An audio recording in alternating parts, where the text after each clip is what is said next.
President just told senators at the White House. Plus, President Trump threatening to attack Syria, accusing them of a new plot to use chemical weapons on civilians. Subway meltdown, a train derailing the nation's busiest subway system. Hundreds of passengers forced to escape through dangerous tunnels. Also breaking tonight, the global cyber attack, first sweeping Europe, now hitting the U.S. Power plants, banks, and hospital computer systems infected. Brian Ross standing by. And the fiery crash shutting down an American highway. The semi-truck slamming into a bridge, exploding into smoke and flames. What we've just learned. This is ABC World News Tonight with David Muir. And good evening, I'm Tom Yamas, in for David tonight. And we begin with the stunning blow to the Senate plan to repeal and replace Obamacare. The Republican leaders unable to get the votes to even bring it to the floor for debate. President Trump inviting all 52 GOP senators to a meeting at the White House. Opposition to the plan had been growing within their own ranks. And Democrats keeping the pressure on too. Take a look at this, demonstrating with pictures of their constituents who they say would be harmed by the Senate plan. And tonight, the Senate leaders saying this is only a delay and they will keep their promise to end Obamacare. ABC's Mary Bruce on Capitol Hill starting us off tonight. Senate Republicans tonight headed to the White House, leaving behind any hope of passing health care this week. Clearly, there's a little more negotiation to do in getting to 50. Heads hung low in the East Room with the president. This will be great if we get it done, and if we don't get it done, it's just going to be something that we're not going to like, and that's okay, and I understand that very well. A disappointing end to a day that began with optimism from Republican leaders. I expect to have the support to get it done, and yes, we will vote this week. But it became increasingly clear the votes simply weren't there. What are you hoping to hear from the Vice President tonight? Is there anything he can say to change your mind? Good morning. I'll take that as a no. No comment still? No comment. Do you think Republicans are going to get this done this week? I don't have any comment right now. Thank you, sir. Not helping Republican leaders, the grim outlook from the Congressional Budget Office, revealing 22 million more Americans would be uninsured in 10 years under the Senate bill, 15 million more uninsured next year alone, nearly $800 billion cut from Medicaid. We refuse to do the root cause analysis, refuse to be honest, and I would say courageous enough to point out that all these things that sound nice have very serious negative unintended consequences. Republicans could afford to lose just 2 votes, but tonight there are now 9 GOP senators who say they cannot support this bill. Moderates because it cuts too deep, conservatives because it doesn't cut enough. This is not just abstract numbers. These are real people. Outside the Capitol, Democrats tried to put a face to the bill, holding pictures of Americans they say will suffer. While inside, the vice president arrives to rally Republican support. The vice president's chief of staff and press secretary are spotted too. But their all-out push fails to do the trick. We will not be on the bill this week, but we're still working toward getting at least 50 people in a comfortable place. And Mary Bruce joins us from Capitol Hill. And Mary, Senate Majority Leader Mitch McConnell came out of that White House meeting tonight saying they've got a really good chance of eventually striking a deal. But Mary, tonight the math is getting worse, not better. Yeah, and Tom, in just the last few hours, even more Republicans have come out against this bill. Opponents say they want fundamental changes, not just tweaks. Republicans will now use their 4th of July recess to work on a new version of the bill. But, Tom, they could also face harsh pushback from constituents back at home, something they were hoping to avoid. A lot of work still to be done. All right, Mary, thank you. ABC's chief White House correspondent Jonathan Karl was there as senators wrapped up their meeting with the president. John, what was the president's message to those senators, and what did they tell him? The senators heard a pep talk from the president talking about how this was a top priority for him and for the Republican Party and for the country. He spent most of the time, though, listening to their concerns, including concerns from moderate Republicans about those Medicaid cuts. His advice on that was to put more money into the bill. You remember he had called the House bill mean. He said this bill needs to have more heart. His solution today was to put more money in it. And Tom, they heard a warning from Republican leader Mitch McConnell, who said if they cannot strike a deal there among the Republicans, that they're going to have to end up negotiating with Democrats who ultimately want to preserve Obamacare. Jonathan Karl for us tonight at the White House. John, thank you. Next to the rush hour nightmare here in New York City, an accident in the subway plunging passengers into the dark. Hundreds of people on board, some of them suffering injuries before getting back to the surface. The trouble rippling across the subway system, delaying thousands of riders on their way to work. ABC's Adrian Bankert on the panic underground. Tonight, underground rail chaos. Hundreds of panicked New York City subway passengers flee a train derailment in dark tunnels filled with smoke. I saw the power went off, the train started jumping up and down. You could see sparks outside the window. Officials say 2 cars of a jam-packed A train came off the tracks, careening into a wall when the emergency brakes engaged. The side of this car ripped open, tracks and signals damaged. We gotta go this way. That's where the smoke is coming from. Smoke created by trash on the tracks catching fire. People knocking out windows to get air and get out, using their cell phones as flashlights. The train bucked forward, it bucked backwards, and in the process of doing that, 2 of the cars derailed. They scraped the side of the wall. In all, 800 passengers get to safety. At least 34 are treated for minor injuries, mostly smoke inhalation. I honestly thought it was a terrorist attack.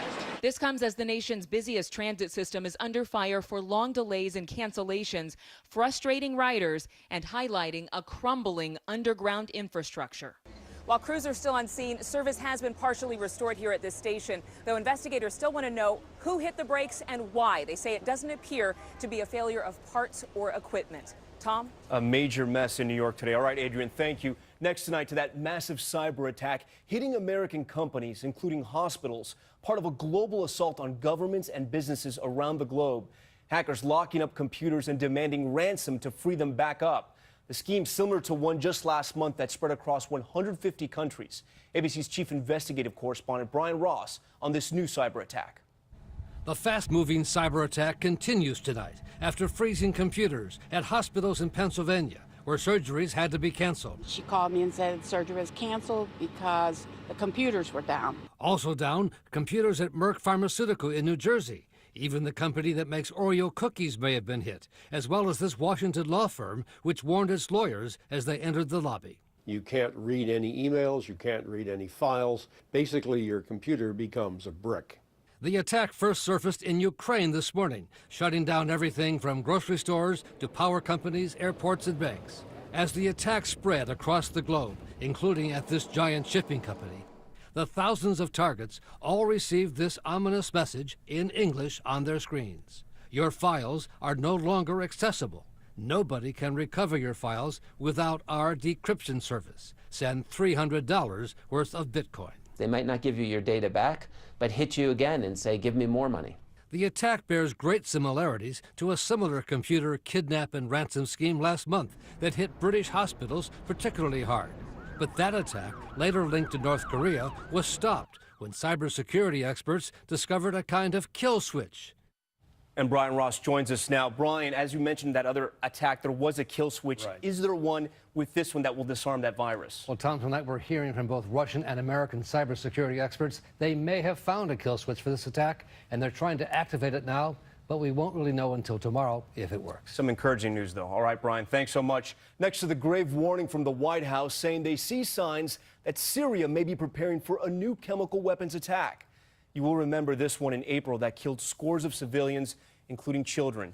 That attack prompted a U.S. missile strike on a Syrian airbase. And tonight, the White House saying there will be consequences if Syria conducts another mass murder. Here's ABC's senior White House correspondent, Cecilia Vega.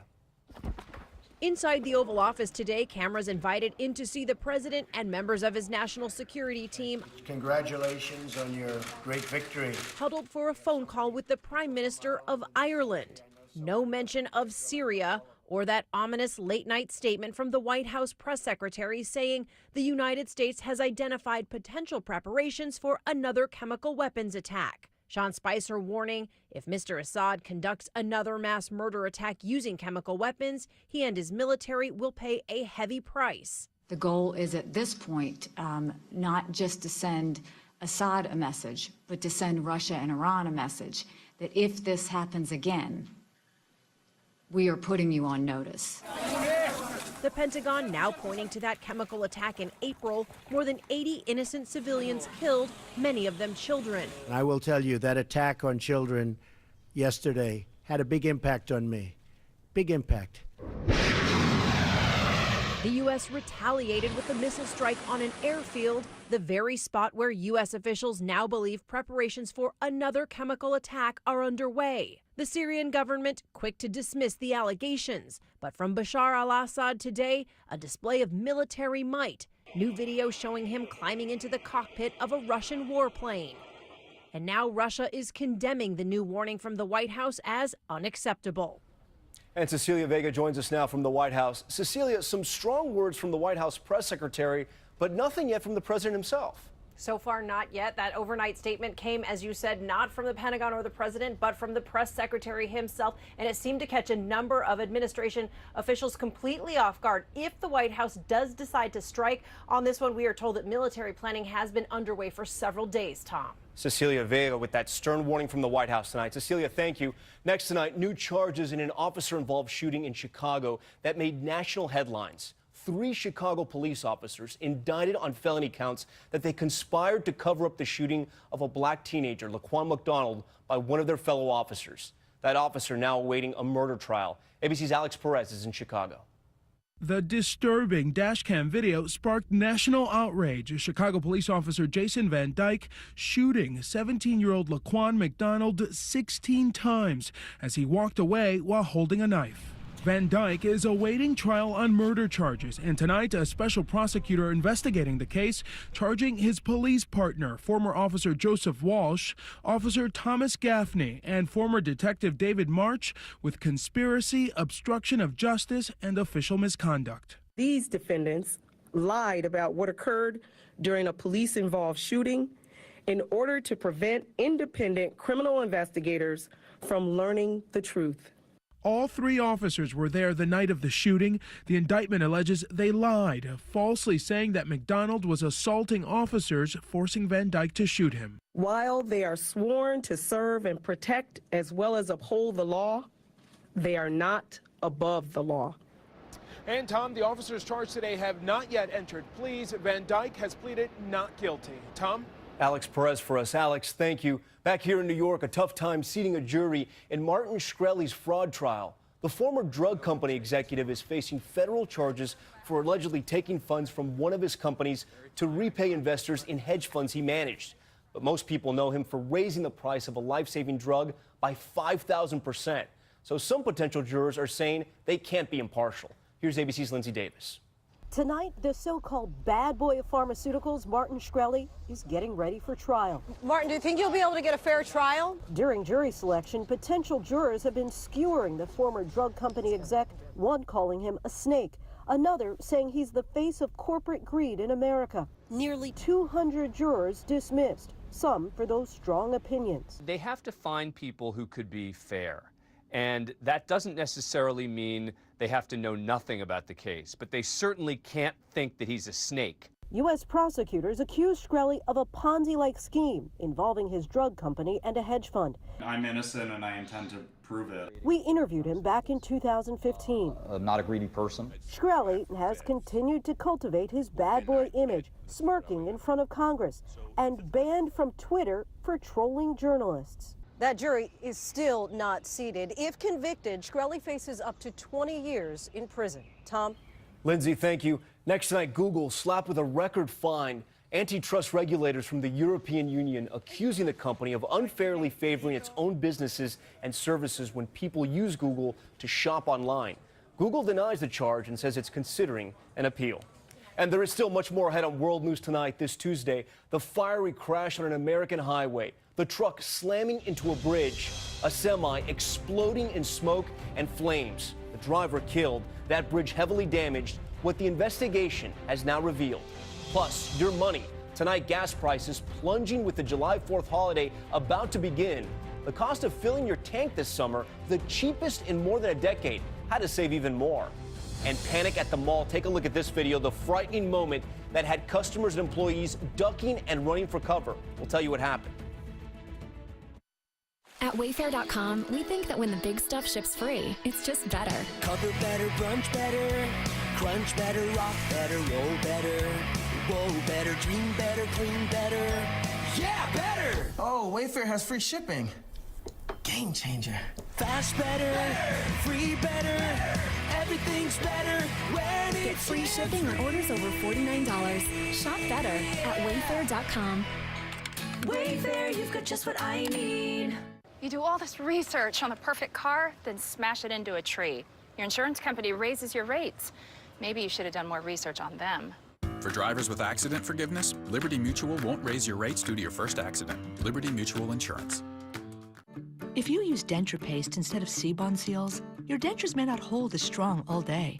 Only Seabond has gradual release technology, so it holds 75% stronger all day versus the leading paste without the ooze. Seabond, stronger hold all day. Which you are you? Be the you who doesn't cover your moderate to severe plaque psoriasis. Be the you who shows up in that dress, who hugs a friend, who is done with treatments that don't